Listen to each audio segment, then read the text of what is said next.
బాగుంటే రాష్ట్రం బాగుంటుంది అనుకుంటూ ఉంటాం మనం. రైతుకు పెద్దపీట ఏ ప్రభుత్వం వచ్చినా రైతుకు పెద్దపీట వేయాల్సినటువంటి అవసరం ఉంది. ఈరోజు రైతుని కాపాడాల్సినటువంటి బాధ్యత ఎవరికైనా కూడా ఉంటుంది. ఒక బాధ్యత గల ప్రతిపక్షంగా ఈరోజు రైతులు పడుతున్నటువంటి కష్టాలని ఈరోజు మేము వేలెత్తి చూపాల్సినటువంటి బాధ్యత మా పైన ఉంటుంది. మీరు చేసే తప్పుల్ని మేము చెప్పినప్పుడే మీరు దాన్ని సరి చేసుకునేటువంటి అవకాశం ఉంటుంది. ఈరోజు వాయిస్ ఆఫ్ వాయిస్లెస్ గా రైతులు పడుతున్నటువంటి కష్టాలు, ముఖ్యంగా ఏలూరు జిల్లాలో ఈరోజు ఈ కార్యక్రమం నాతో పాటుగా కైకలూరు మా జిల్లా అధ్యక్షులు డిఎన్ఆర్ అన్న గారు, అదేవిధంగా మా మిత్రులు ఉంగుటూరు మాజీ శాసనసభ్యులు వాసుబాబు అన్న గారు కానీ, అదేవిధంగా మా మిత్రులు జేపీ అన్న గారు కానీ అందరూ కూడా ఉన్నాం ఇక్కడ. ఈరోజు మా 4 నియోజకవర్గాలు రైతాంగం మొత్తము కూడా రైతాంగం మీద ఆధారపడేటువంటి ఈ నియోజకవర్గాల్లో ఈరోజు ఈ నియోజకవర్గాల్లో ఉన్నటువంటి రైతాంగం పెడుతున్నటువంటి ఇబ్బందులు మీకు తెలిసి ఈరోజు దాన్ని ప్రభుత్వ దృష్టికి తీసుకురావాలని మా జగన్మోహన్ రెడ్డి గారి ఆదేశాలతో ఇక్కడికి రావడం జరిగింది. ఈరోజు మిమ్మల్ని ప్రశ్నిస్తాం తప్ప అని మేము అడుగుతూ ఉన్నాం. నాకు అన్న చెప్పినట్టుగా మంచి ప్రభుత్వం అనుకుంటే సరిపోదు, మంచి పనులు మనం చేయాలి, అందరితో కూడా మనం మంచి అనిపించుకోవాల్సినటువంటి అవసరం ఉంటుంది. ఈరోజు రైతులకు ఇక్కడ యూరియా కొరత ఉంది అనేది వాస్తవం. మీరు ఎన్ని కల్లబల్లి మాటలు చెప్పినా కూడా ఈరోజు జింక్ కొంటేనే యూరియా ఇస్తాను అని చెప్పి ఇక్కడ ఉన్నటువంటి దళారులు చెప్పేటువంటి పరిస్థితి.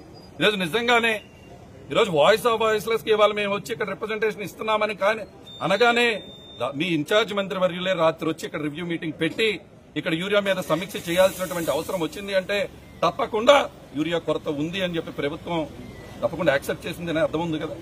నేను ఒకటే కోరుతున్నా, ఎప్పుడైనా ప్రతిపక్షం తన పని తాను చేయాలి, అప్పుడే అధికార పక్షం బాగా పనిచేస్తుంటుంది. ఈరోజు ఇది ఒకటని కాదు, ప్రతి దాని మీద మేము వాయిస్ వినిపించాలంటే ఈరోజు వైఎస్ఆర్ కాంగ్రెస్ పార్టీకి మీరు ప్రతిపక్ష హోదా ఇవ్వాల్సినటువంటి అవసరం ఉంది. ఇదే సందర్భంలో ఈరోజు ఎవరైతే ప్రభుత్వంలో ఉన్నారో వాళ్ళు ఆలోచించండి. ఈరోజు మేము యూరియా గురించి ఈరోజు మేమందరం కూడా ధర్నా చేసి ఈ రోజు వచ్చి మేము రైతులకు రిప్రజెంటేషన్ ఇస్తానంటే మీరందరూ కూడా ఇన్ఛార్జ్ మంత్రి వర్లే ఇక్కడికి వచ్చి రివ్యూ మీటింగులు పెట్టి ఈరోజు ఇక్కడ ఉన్నటువంటి సమీక్ష చేసి యూరియాను అందించారు అంటే తప్పకుండా ఇక్కడ యూరియా కొరత ఉంది అని మీకు అర్థమవుతుంది కదా. చేసినందుకు మేము కూడా అభినందిస్తున్నాం. మీరు చేసినటువంటి ప్రయత్నానికి మేము కూడా అభినందిస్తున్నాం. మేము కోరేదల్లా దాన్ని ఇంకా డీటెయిల్ గా రివ్యూ చేయండి.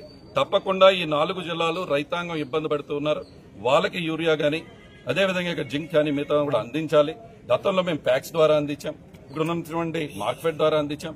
ఎందుకు రైతులు ఇక్కడ ఉన్నటువంటి మార్కెట్ దగ్గరికి వెళ్తే ఏలూరులో మీ అందరికీ కూడా తెలుసు పెద్ద పెద్ద క్యూ లైన్లు ఉండాల్సిన అవసరం వస్తుంది. ఫోటోలు కూడా మీ దగ్గర ఉన్నాయి. ఇప్పటికైనా ప్రభుత్వం మేలుకుని రైతుకి న్యాయం చేయాల్సినటువంటి బాధ్యత మీ అందరిపైన అక్కడ ఉంది. అదేవిధంగా వైఎస్ఆర్ కాంగ్రెస్ పార్టీకి ప్రతిపక్ష హోదా ఇస్తే ఇటువంటి మీరు ఎక్కడైతే తప్పులు జరుగుతూ ఉన్నాయో ఆ తప్పుల్ని మేము ప్రశ్నించేటువంటి ఇంకా బలంగా ప్రశ్నించేటువంటి అవకాశం ఉంటుంది. కాబట్టి ఇది ఒక ఉదాహరణగా ఈ ప్రభుత్వం తీసుకుని యూరియా గురించి మేము మాట్లాడంగానే మీరు అలర్ట్ అయ్యి ఈ రోజు యూరియా తెప్పిస్తానంటుంది సంతోషం. అదేవిధంగా ప్రతిపక్ష హోదా కనుక వైఎస్ఆర్ కాంగ్రెస్ పార్టీకి ఇస్తే మా గొంతు జగన్మోహన్ రెడ్డి గారి రూపంలో అసెంబ్లీ సాక్షిగా రాష్ట్రం అంతా కూడా తెలిసే విధంగా ఉంటుంది. అది మీకే మంచి జరుగుతుందని కూడా ఈరోజు తెలియజేస్తుంది.